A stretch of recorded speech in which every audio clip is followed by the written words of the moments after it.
Sa pagpatak ng bawat oras ay ikaw ang iniisip-isip ko. Hindi naman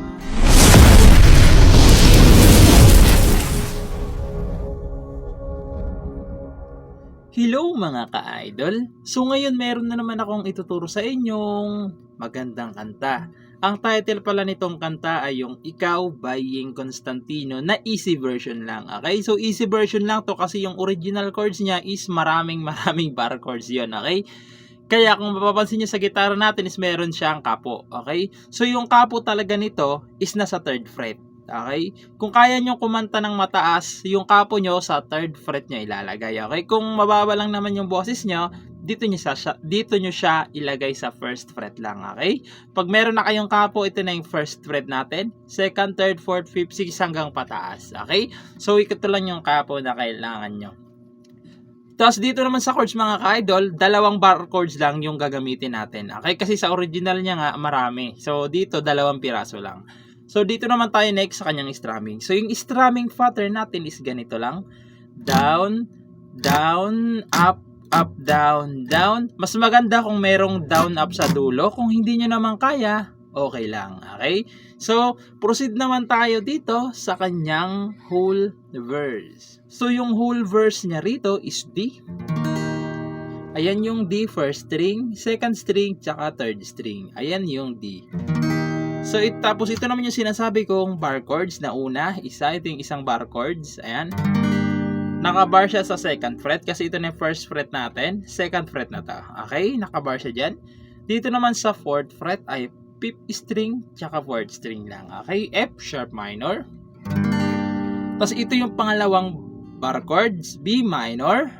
So yung B minor sa 3rd fret naman ay 2nd string na yung iipitin nyo. Sa 4th fret naman ay 4th string tsaka 3rd string naman yung iipitin nyo. Okay? Tapos sunod is G. So yung G, 1st string, 2nd string, 5th string, tsaka 6th string lang. Okay, G. Pagkatapos niyan, hindi, 2 times pala. Sorry. 2 times yung gagawin yung 4 na chords na yan. 2 beses sa verse. Okay? So sasampulan ko naman kayo para mas maintindihan nyo kung paano siya tugtugin. Okay? So ganito naman siya kapag tinugtog. Sa pagpatak ng bawat oras ay ikaw ang pag-iisip-isip ko. Hindi ko mahinto pintig ng puso. Ikaw ang pinangarap-ngarap ko simula nung matanto na balang araw iibig ang puso.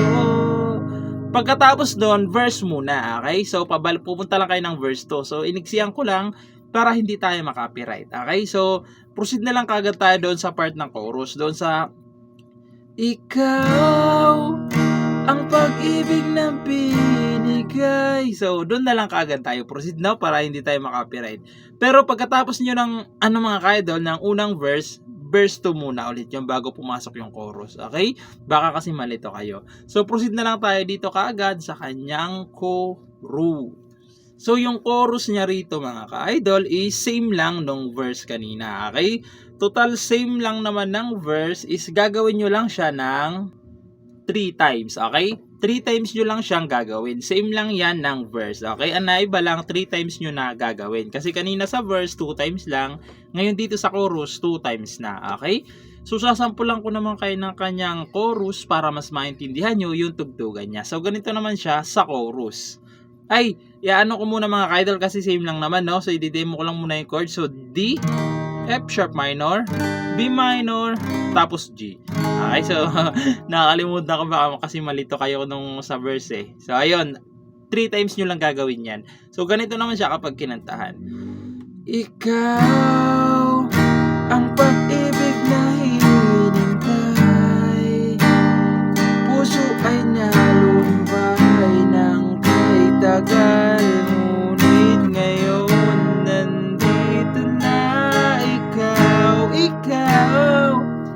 ang pag-ibig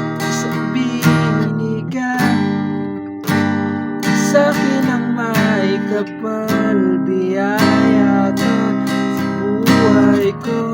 Ligaya't pag-ibig ko'y ikaw.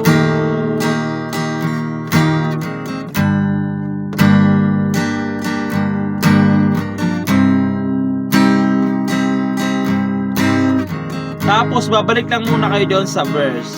Okay, doon sa part naman ng verse na humihinto sa bawat oras ang takbo.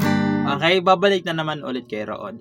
Pagkatapos doon, magko-chorus ulit, tapos papasok yung bridge doon sa part na at hindi pa ako umibig. Babalik naman kayo doon, pupunta pala naman kayo doon sa kanyang bridge na part. Okay? So, proceed na lang tayo doon sa kanyang bridge. So, yung bridge niya naman dito mga ka-idol is F sharp minor. Tapos, B minor. Yung dalawang chords na yan, 2 times nyo gagawin. Okay? 2 beses nyo gagawin. Pag nagawa nyo ng 2 beses, pupunta kayo ng isang G. Tapos, A. So, yung A, second string pala, second string, third, tsaka fourth string lang. Okay? Ayan yung A. Okay? So, sasampulan ko na lang yung kanyang bridge para mas maintindihan niya. So, ganito naman siya sa bridge.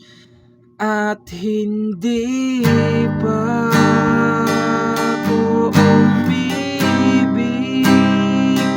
ng ganito at nasa isip magkasama kahabang buhay.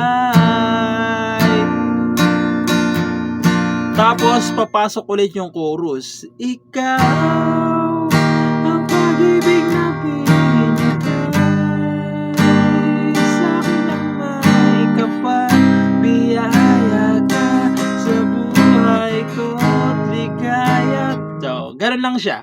Babalik na naman ulit kayo doon sa kanyang chorus ulit. Okay? So, ayun lang. Sana nagustuhan nyo itong tutorial natin. Tsaka sa mga nagre-request dyan, comment lang kayo dyan sa baba kasi gagawa natin ng tutorial yan, no?